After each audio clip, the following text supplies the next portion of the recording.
Stanislavski, Chekhov, Zola and even Strindberg, what have they all got in common? Well, they're all dead, but that's not it. Today we'll be taking a look at naturalism, what it is, how it came about, and how it differs from other dramatic forms. Hi, I'm Tom, and today we'll be looking at what is naturalism.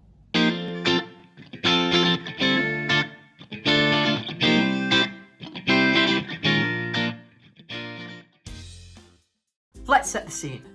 It's the middle of the 19th century. It's the Romantic era of literature. Theatre is dominated by melodramas such as The Lights of London and Pygmalion. Life is good. Well, not exactly good.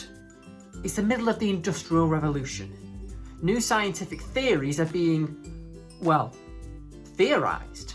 In art and theatre, naturalism aligns itself with replicating real life. Real people with real issues are being represented on stage.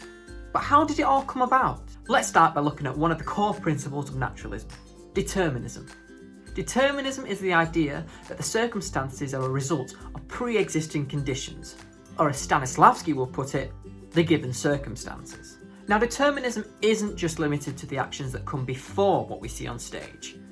In naturalism, we see the characters respond to cause and effect, both on themselves and their environment. Emile Zola is often credited as the founder of naturalism. In his 1881 piece titled Naturalism in Theatre, he laid out what he wanted naturalism to be. His main concern was that he wanted a form of theatre to reflect contemporary society.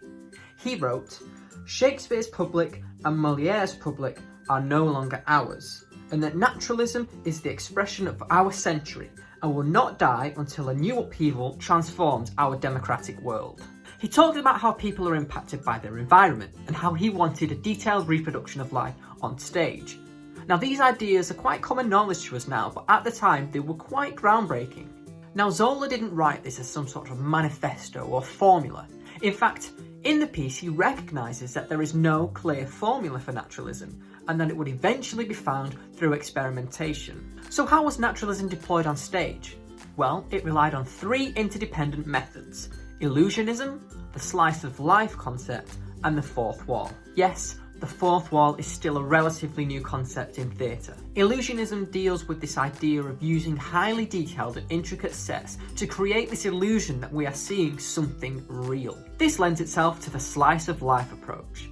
Now, André Antoine wanted the audience to be able to peer into small moments or little windows of a character's lives. So when he was creating the sets, he created highly detailed sets with four boundaries or walls. Once the action had been determined, he knocked down one of those walls, and this is where we get the concept of the fourth wall. Now, naturalism took a while in theatre to take shape.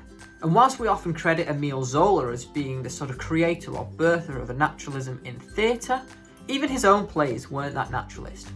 One of his most famous plays, Tariz Arakan, apologies for that pronunciation, used a lot of melodramatic techniques. It wasn't until the 20th century that we started to see a formula for naturalism. Over in Russia, Stanislavski and Chekhov were documenting the revolutionary changes that they saw around them. Stanislavski was primarily concerned with the inner workings of the character, and he saw that as the key to success for naturalism. The use of the given circumstances, which I mentioned earlier, and the development of the magic if, allowed writers and actors to be able to justify the behaviour of characters by having them respond and reflect the consequences of the world around them. His method of physical action suggests that conscious action can provoke an unconscious response from the actor.